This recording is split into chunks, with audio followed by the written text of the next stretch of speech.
வணக்கம் மக்களே. Nita form India சேனல்லேருந்து இன்று பதிவு பார்த்திங்கன்னா குண்டுமல்லி இந்த மாதம் மார்ச் மாதம் வந்து பார்த்திங்கன்னா கொஞ்சம் ப்ரொடக்ஷன் வந்து சுமாராக தான் இருக்கும். ஒரு ரொம்ப அதிகமாகலாம் இருக்கிறதுக்கு வாய்ப்பு கிடையாதுங்க. நமக்கு வந்து இந்த பீக் ஹையஸ்ட் ஈல்டு அப்படின்னு வந்து பார்த்திங்கன்னா ஏப்ரல் மே ஜூன் இந்த 3 மாதம்தான். நம்ம பராமரிப்பு வந்து கொஞ்சம் எவ்வளோ தான் சுமாரான பராமரிப்பு நம்ம பண்ணாலும் நமக்கு வந்து பார்த்திங்கன்னா ப்ரொடக்ஷன் வந்து நல்லாவே தான் இருக்கும். எந்த மண், கலர் மண், செம்மண் அது மாதிரிலாம் இல்லை, எல்லாமே ப்ரொடக்ஷன் ஓரளவுக்கு நல்லா தான் இருக்கும். உரம் வைக்கிறது மட்டும் நீங்கள் வந்து கொஞ்சம் கவனிப்போடு வைக்கணும். எப்படி வைக்கலான்னு பார்த்தீங்கன்னா, நல்ல ப்ரொடக்ஷன் அறுவடை வரும்போது இது ரொம்ப முக்கியமான விஷயங்க, ரொம்ப நுணுக்கமான விஷயம், தவற விட்றாதீங்க. நம்ம சேனலை ஃபஸ்ட் டைம் பார்க்குற நண்பர்களாக இருந்தீங்கன்னா நீங்கள் ப்ளீஸ் நம்ம சேனலை சப்ஸ்கிரைப் பண்ணி வச்சுக்கிங்க. இனிமேல் வரப்போகிற வீடியோலாம் பாருங்கள். இனிமேல் வந்து வேறு ஒரு லெவலில் வரப்போகுது எல்லா வீடியோவும், உங்களுக்கு வந்து ரொம்ப யூஸ்ஃபுல்லாக இருக்க போகுது. சரி, வாங்க போகலாம். நம்ம உரம் வைக்கிற அந்த தருணம் அப்படின்னு பார்த்திங்கன்னா, நமக்கு அறுவடை வந்துக்கிட்டு இருக்கும்போது நம்ம வந்து உரம் வைக்கிறத தவிர்க்கணும். காரணம், உரம் வச்சோம்னா அந்த செடி வந்து வளர்கிறதுக்கான ஒரு இதில் போயிடும், மூடில் போயிடும் செடி. அப்போ அந்த ப்ரொடக்ஷன் வந்து நமக்கு வந்து கொஞ்சம் மந்தமாகிடும். ஆக நம்ம அந்த செடி இந்த உரம் எப்போ வைக்கலான்னு பார்த்திங்கன்னா, அறுவடை எல்லாம் முடிஞ்சு குறையுது பாருங்கள், குறைஞ்சிக்கிட்டே வருது. நமக்கு தெரியும் இதுக்கு மேலே அறுவடை வந்து பீக் வராது, குறைஞ்சிட்டு தான் இருக்குது அப்படின்னு தெரியும் போது, அப்போ நம்ம உரம் வைக்கும்போது அந்த செடி வந்து மறுபடியும் துளிர் எடுத்து மறுபடியும் அரும்பு கட்டி புதுசு அரும்பு வரும், ப்ளஸ் பழைய அரும்பு அப்படி வந்துக்கிட்டே இருக்கும். இது ஒரு சைக்கிள் மாதிரி தான் வச்சிங்களேன். அந்தமாதிரி சமயத்தில் நம்ம உரம் வைக்கணும். இது வந்து நானும் சில நேரங்களில் வந்து இந்த தவறு பண்ணேன். அந்த நம்ம நண்பர் ஒருத்தர் வந்து இப்படி சொல்லி தான் நமக்கு வந்து தெரிஞ்சது. நம்ம வந்து 15 days ஒன்ஸ் வந்து நம்ம உரம் வச்சுட்டே இருந்தோம். இப்போ நம்ம தோட்டம் வந்து பார்த்திங்கன்னா ஃபுல் அறுவடை வந்துக்கிட்டு இருக்குது. இப்போ உரம் வைக்கலாம் அப்படின்னு நினச்சி ஒரு முடிவு பண்ணும்போது நம்ம ஃப்ரெண்டு வந்து இந்த டெக்னிக் வந்து சொல்லி கொடுத்தாப்புல. சரி, அது அப்படியே நம்ம சேனல்லையும் சொல்லிடலாம் அப்படின்னு சொல்லிட்டு நம்ம அந்த சேனல்லையும் வந்து, ஏன்னா நம்ம புது விஷயம் அப்படிங்கிறதுனால இது நம்ம அப்படியே உங்கள்கிட்டையும் நான் வந்து தெளிவுபடுத்த விரும்புகிறேங்க. ஏன்னா ஒருத்தருக்கு ஒருத்தர் நாலேஜ் ஷேரிங் தான். நம்ம சேனல் வந்து பார்த்திங்கன்னா எதுவுமே வந்து நம்ம சொல்கிறது தான் கரெக்டாக இருக்கும் அப்படின்லாம் இல்லை. எல்லாமே வந்து பார்த்திங்கன்னா ஒருத்தருக்கு ஒருத்தர் வந்து நாலேஜ் ஷேரிங் தான். இந்தமாதிரி பண்ணும்போது தான் நம்ம வந்து இன்னும் வேகமாக, ரொம்ப விரைவாக, சுறுசுறுப்பாக, மிக ஒரு உயரத்துக்கு நம்மளால் வளர முடியும் இல்லைங்களா. அதுக்கு அடுத்தது வந்து பார்த்திங்கன்னா அடி உரம் வந்து நம்ம ஏற்கனவே சொன்னோம் பாருங்கள், ஃபேக்டாம்பாஸு, எஸ்எஸ்பி, அப்புறம் வந்து பார்த்திங்கன்னா சிஎம்எஸ் இல்லை பிஎம்எஸ், அப்புறம் பொட்டாஷ், செப்பரேட் பொட்டாஷு, இந்த மாதிரி உரங்களில் வந்து பார்த்திங்கன்னா ரொம்ப சிறப்பான உரங்கள் நீங்கள் தாராளமாக வாங்கி போடலாம். களைக்கொல்லி நீங்கள் அடிக்கிற நண்பராக இருந்தீங்கன்னா, களைக்கொல்லி வந்து பார்த்திங்கன்னா கொஞ்சம் ஒரு பவர்ஃபுல் இல்லாத களைக்கொல்லியாக பார்த்து நீங்கள் செடிகளுக்கு அடிக்க பாருங்கள். ரொம்ப ஒரு பவர்ஃபுல்லான ஒரு உதாரணம் ரவுண்ட் அபவுட் தான் நான் அடிச்சிட்டு இருந்தேன். பட் நான் ரவுண்ட் அபவுட் இப்போ ரீசன்ட் டேஸ் நான் அடிக்கிறதில்ல. ஏன்னா அது வந்து பார்த்திங்கன்னா நம்ம செடியோட வளர்ச்சியும் பாதிக்குது, ப்ளஸ் நம்ம ப்ரொடக்ஷனும் பாதிக்குது. ஏன்னா அந்த வளர்ச்சி எப்படி இருக்குதுன்னு பார்த்திங்கன்னா, அந்த வேர் பகுதியில் வந்து கொஞ்சம் சரியான ஒரு முறையில் வந்து அந்த வேர் வளர்ச்சியெல்லாம் வந்து அழுத்தமாக பண்ணுறதுனால நமக்கு செடி வந்து பார்த்திங்கன்னா ப்ரொடக்ஷன் கொடுக்கறதுக்கு வந்து முன்ன பின்ன ஆகிடுது. அது வேண்டாம். நான் உங்களுக்கு அந்த ரவுண்ட் அபவுட்டோட பேரோடு நான் உங்களுக்கு இன்னொரு பதிவில் நான் சொல்கிறேன் அது என்னன்றது. இப்போ என்கிட்ட அந்த ஆஸ் ஆஃப் நோ வந்து பார்த்திங்கன்னா என்கிட்ட அந்த போஸ்டர் இல்லை, அந்த பேர் கூட டக்குன்னு எனக்கு நினைவில் வரலை. நான் அது உங்களோட அந்த பகிர்ந்துக்கிறேங்க. நீங்கள் என்ன பண்ணலான்னு கேட்டிங்கன்னா, அந்த கொஞ்சம் விலை கம்மின்றதை விட பவர்லெஸ், நம்ம மல்லி செடிக்கு பாதிப்பு வரக்கூடாது, அதை மட்டும் பார்த்துக்கணும். மேலே ஸ்ப்ரே வந்து பார்த்திங்கன்னாங்க, நல்லதோ கெட்டதோ, பூச்சி இருக்கோ பூச்சி இல்லையோ, புழு இருக்கோ இல்லையோ, என்ன மாதிரி பிரச்சனை இருந்தாலும் பரவாயில்லைங்க. ஆனால் நம்ம என்ன பண்ணலாம் அப்படின்னு பார்த்தீங்கன்னா, 4 நாள் ஒருக்கா நம்ம மருந்து அடிக்கணும். நான் வந்து 7 நாள் ஒரு முறை மருந்து அடிக்கிறேங்க. இப்போ நானும் சேஞ்ச் பண்ணிட்டேன். ஏன்னா புழு வந்து, பூச்சி வந்து, தாக்குதல் வந்து, செம்பேன் வந்து, அப்புறம் வந்து பார்த்திங்கன்னா சிவப்பு அரும்பு வந்து, இவ்வளோ போராட்டம் பண்ணதுக்கு அப்புறமா வந்து நம்ம செடிக்கு மருந்து அடித்து காப்பாற்றுறதுக்கு பதிலாக வருமுன் காப்போம் தான் நம்ம வந்து 4 நாள் தாங்க கரெக்டான ஒரு கால இடைவெளி. ஏன்னா சில பேர் வந்து வாரத்தில் 2 தடவை அடிக்கிறாங்க. நம்ம நண்பர்கள்லாம் 4 நாளைக்கு ஒரு முறை அடிக்கிறாங்க. இது வந்து பார்த்திங்கன்னா ஒரு மிகப்பெரிய ஒரு திருவண்ணாமலை மாவட்டத்தில் வந்து பார்த்திங்கன்னா மிகப்பெரிய ஒரு ஊரே, கிட்டத்தட்ட வந்து பல ஆயிரக்கணக்கான ஏக்கரில் மல்லிகைப்பூ பண்ணுற ஊர் அது. நம்ம தோட்டத்துக்கு பக்கத்தில் தான். நம்மெல்லாம் வந்து இம்ப்ரெஸ் ஆனது, அங்கெல்லாம் பார்த்து தான் நம்ம இம்ப்ரெஸ் ஆகி தான் நம்ம அங்கே மல்லிகைப்பூ இது அறுவடைக்க வந்தது, விவசாயத்துக்கு வந்தது. இப்போ அவங்களாம் 4 நாள் ஒரு முறை பண்ணுறாங்க. நிச்சயமா நல்ல ரிசல்ட்டாக தான் இருக்குது. நீங்களும் வந்து ப்ளீஸ் அந்த மாதிரி பண்ணுங்கள். நம்ம தோட்டத்தில் நம்ம நண்பர்கள் நிறைய பேர் வந்து நிறைய பிரச்சனை கேட்டிருந்தீங்க. எந்த பிரச்சனைக்கு அனைத்தும் பிரச்சனைக்கும் வந்து நீங்கள் பார்த்தீங்கன்னா சிமோடிஸ் மருந்து நீங்கள் வந்து ஸ்ப்ரே பண்ணுறது ரொம்ப சால சிறந்தது. சிமோடிஸ் கூட வந்து மவுண்டன் எனர்ஜி, பேந்தால் இது 3 சேர்த்து நீங்கள் பண்ணுங்கள்.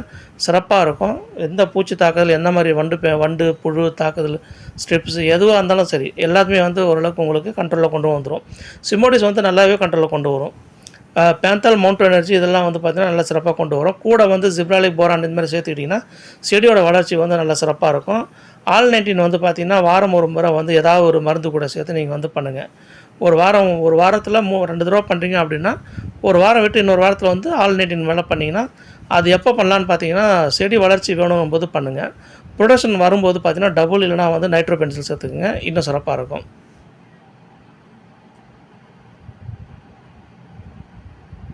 ஆக நம்ம இந்த மாதிரி பராமரிப்பு நம்ம செடிகளுக்கு பண்ணும்போது தான் அது களை இல்லாமல் வச்சுக்கணுங்க. கொஞ்சம் செலவு கூட தாங்க. நம்ம என்ன பண்ணுறது, களை இல்லாமல் வச்சுக்கணும். களைக்கொல்லி வச்சு நம்பியெல்லாம் நம்மளால் ரொம்ப நாள்லாம் போக முடியாது. ஆட்களை வைத்து தான் நம்ம வந்து களையை வந்து நம்ம வந்து முறையாக பராமரிப்பு பண்ண வேண்டும். அப்படி நம்ம பண்ணால் மட்டும்தாங்க நம்மளால் வந்து நம்ம எதிர்பார்க்குற வருமானம் வரும். நான் நிச்சயமாக நம்ம வீடியோ பார்க்குற நண்பர்களுக்கு வந்து நம்புகிறாங்களோ இல்லையான்னு தெரியலங்க. ஒரு 85 சென்ட் வச்சுருக்கிற நம்ம நண்பர்களுக்கெல்லாம் நம்ம தோட்டம் 1.5 ஏக்கர் நமக்கு வருது அப்படின்னா ஓகே, அது வந்து 1.5 ஏக்கருங்கிறதுனால 85 சென்ட் வச்சுட்டு இருக்கிற நண்பர்கள்லாம் வந்து பார்த்தீங்கன்னா 80 கிலோ, 60 கிலோ, 70 கிலோ, 80 கிலோலாம் ஒரு அறுவடை எடுக்கிறாங்க ஒரு நாளைக்கு. அப்போ நம்ம 1.5 ஏக்கர் வச்சுருக்கோம்னா நிச்சயமாக நம்ம அந்த அறுவடை அதை நோக்கி தான் நம்ம பயணிக்கிறோம். அந்த மாதிரி அறுவடை வர்றதுக்கான வாய்ப்புகள் நிறையா சாத்தியக்கூறு அதிகம். நம்ம அந்த மாதிரி ப்ரொடக்ஷன்லாம் எட்டியிருக்கோம். அந்த ப்ரொடக்ஷனை வந்து நம்ம வந்து அந்த அளவுக்கு வந்து நம்ம அடைஞ்சிருக்கோம். அந்த ப்ரொடக்ஷன் நம்ம அடைஞ்சிருக்கோம். அந்த ஒரு எண்ணத்தில் தான் நம்ம வந்து விவசாய பெருமக்களுக்கு வந்து நம்ம சொல்கிறோம். இந்த 3 மாதம் தவற விட்றாதீங்க. ஏன்னா நம்ம முறையாக விவசாயம் பண்ணுறோமோ இல்லையோ, இல்லை பராமரிப்பு வந்து முன்ன பின்ன இருக்கோ இல்லையோ, ஆனால் இந்த 3 மாதம் வந்து பார்த்திங்கன்னா மல்லியோட சீசனுங்க. நல்லா இருந்தாலும் நல்லா இல்லைனாலும் நல்லா ப்ரொடக்ஷன் வரும். அதனால் இந்த காலம் வந்து நீங்கள் தவற விட்றாதீங்க. ஏன்னு கேட்டிங்கன்னா ஒரு விவசாயி வந்து இன்னொரு விவசாயியோட நிலைமை என்னன்றது தெரியுங்கிறதுனால தான் இந்த சேனலோட பதிவு. இந்த சேனலும் அதுக்காக ஆரம்பிக்கப்பட்டது தான். இன்னும் மென்மேலும் வளரணும் அப்படிங்கன்னா அது உங்களோட பேராதரவு தேவை. நீங்கள் தான் வந்து எல்லார்கிட்டையும் சொல்லி இந்த சேனலை வளர வைக்கணும், வாழ வைக்கணும். அப்போ தான் நம்மளை மாதிரி விவசாய பெருமக்கள் அனைவரும் வந்து நல்ல ஒரு நிலைமைக்கும் நல்ல ஒரு உயரத்துக்கும் நம்மளால் எட்ட முடியும். ஏன்னா விவசாய பெருமக்கள் வந்து பார்த்தீங்கன்னா 5க்கு 10க்கு எப்பவுமே வந்து கஷ்டத்தில் இருப்பாங்க அப்படிங்கிற நிலையெல்லாம் மாற்றிடணும்.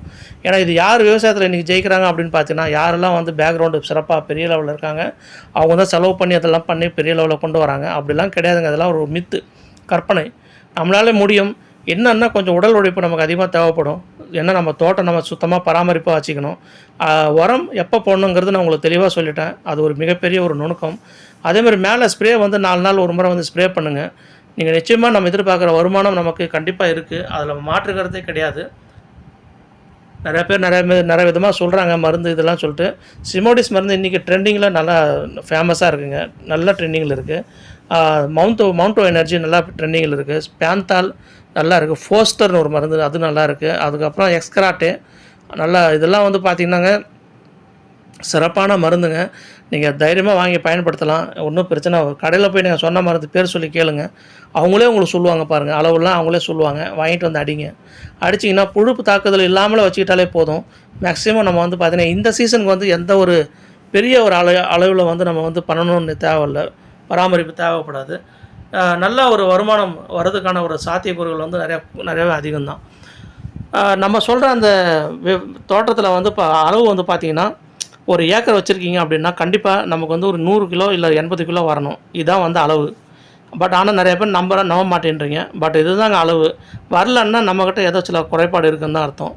அது போக வந்து பார்த்திங்கன்னா ஒரு கிலோ பூ பறிக்க 40 ரூபா வாங்குகிறாங்க. அல்லாட்டி ஒரு நாள் வந்து அப்படி 3 மணி நேரமாக வந்து பறிப்பாங்க. எவ்வளோ கிலோ பறிப்பாங்கன்னா அளவுலாம் கிடையாது.